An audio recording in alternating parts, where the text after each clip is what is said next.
আসসালামু আলাইকুম। জাস্ট কয়েকটা স্টেপ ফলো করলেই ফেসবুকের পেজের অ্যাক্সেস আরেকটা আইডিকে দিতে পারবেন। তার জন্য জাস্ট আপনাকে এই প্রোফাইলে ক্লিক করতে হবে অ্যান্ড সেটিং বাটনটাতে ক্লিক করতে হবে। জাস্ট স্ক্রল ডাউন করবেন এবং এখানে দেখবেন page setup, this one. Just click on it and এখানে আসলে আপনি পাচ্ছেন পেজ অ্যাক্সেস। এবার এখান থেকে আপনি সবথেকে উপরে থেকেই ডান দিকে অ্যাড নাও বাটনটাতে ক্লিক করবেন এবং এখানে এসে নেক্সট। তারপর যেই প্রোফাইলটাতে বা আইডিটাতে আপনি অ্যাক্সেস দিতে চান তার এখানে সার্চ করুন। আমি উপরটা আইডি দিতে চাই, এখানে জাস্ট ক্লিক করলাম এবং একে ফুল কন্ট্রোল দিতে চাই এবং গিভ অ্যাক্সেস।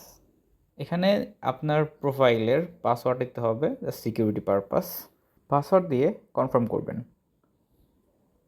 এখন আপনার যেই আইডিতে আপনি অ্যাক্সেস দিয়েছেন সেখানে একটা ইনভাইট গেছে এবং ওখান থেকে জাস্ট অ্যাকসেপ্ট করলেই আপনার এই পেজের অ্যাক্সেস ফুল কন্ট্রোলটা ওই আইডি পেয়ে যাবে। এখন যেই পেজের পারমিশন আপনি যে আইডিতে দিয়েছেন সেই আইডিতে লগ ইন করে ওই পেজটি সার্চ করুন এবং পেজটা ওপেন করুন।